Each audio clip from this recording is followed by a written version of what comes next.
क्या लोकसभा चुनाव से पहले उत्तर प्रदेश में बीजेपी को लगने वाला है बड़ा झटका?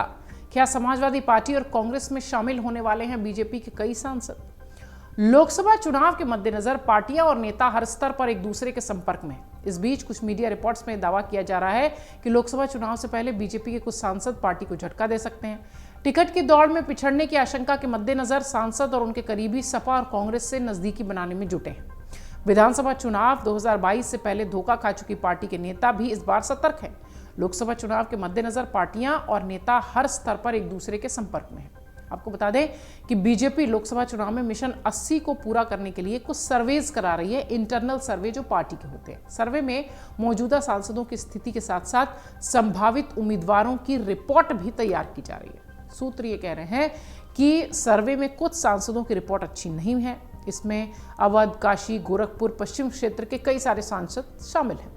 वहीं नारी शक्ति वंदन अधिनियम के चलते इस बार पार्टी पहले से ज्यादा महिला उम्मीदवारों को उतारने पर विचार कर रही है। इसके साथ ही सुभा सपा, अपना दल, निषाद पार्टी, ये सब जो गठबंधन के दल हैं, इन्हें भी सीटें देने पर चर्चा है। ऐसे में जिन मौजूदा सांसदों के टिकट पर तलवार लटक रही है वो विकल्प तो तलाशेंगे ही और तलाशने जुट भी गए हैं। सूत्र ये कह रहे हैं कि पार्टी को खबर मिली है कि बीते कुछ दिनों से कुछ सांसद और उनके करीबी नेताओं ने सपा नेताओं से मुलाकात की है। इनमें अवध क्षेत्र के 2 सांसद हैं जिनकी चर्चा तेज है। सूत्रों का यह भी कहना है कि फिलहाल मौजूदा सांसद अपना टिकट सुनिश्चित करने की लॉबिंग कर रहे हैं। ऐसे में वो लोकसभा चुनाव में टिकट वितरण का इंतजार कर सकते हैं।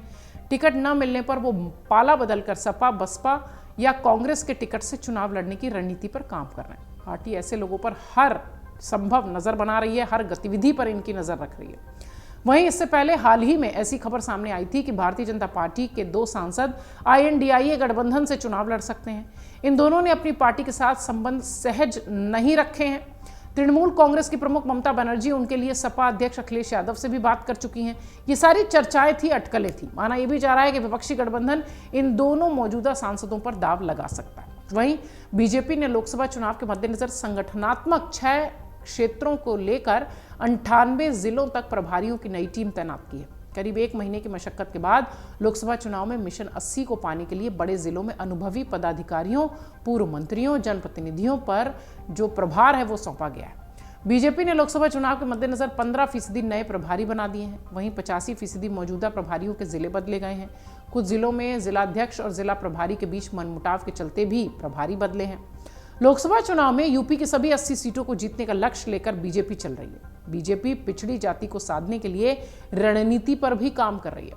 इसके तहत ही बीजेपी ने जहां दूसरे दलों के पिछड़े नेताओं को पार्टी से जोड़ने का अभियान चला रखा है, वहीं विधानसभा चुनाव के दौरान बीजेपी से सपा में गए नेताओं को भी वापस लाने की मुहिम शुरू कर दी है।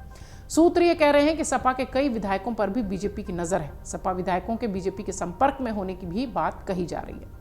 कहा यह भी गया कि बीजेपी के एक बड़े नेता के जरिए इन विधायकों से संपर्क किया गया। वहीं पश्चिमी यूपी के कुछ बसपा के नेता भी बीजेपी में शामिल हो सकते हैं, ऐसी खबरें।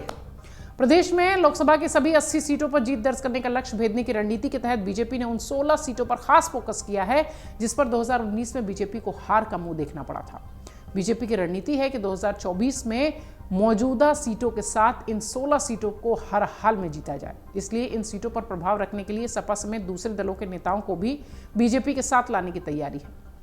लोकसभा चुनाव 2024 में कुछ ही महीनों का वक्त बचा है। उधर हाल ही में विपक्ष ने एकजुट होकर लोकसभा चुनाव 2024 के संघर्ष करने का ऐलान कर दिया है, लेकिन विधानसभा चुनाव में ही दलों के गठबंधन में दरार दिख रही है। वहीं राजनीतिक जानकारों का यह कहना है कि INDIA गठबंधन लोकसभा के लिए बना है, विधानसभा के लिए नहीं। अब देखना यह है कि लोकसभा चुनाव में INDIA गठबंधन में कितनी एकता, समरूपता और सीटों को लेकर सहजता दिखाई पड़ती है। अगर आप ये वीडियो YouTube पर देख रहे हैं तो हमारे चैनल को सब्सक्राइब करें और बेल आइकन को दबाना ना भूलें। अगर आप Facebook पर ये वीडियो देख रहे हैं तो हमारे पेज को लाइक करें।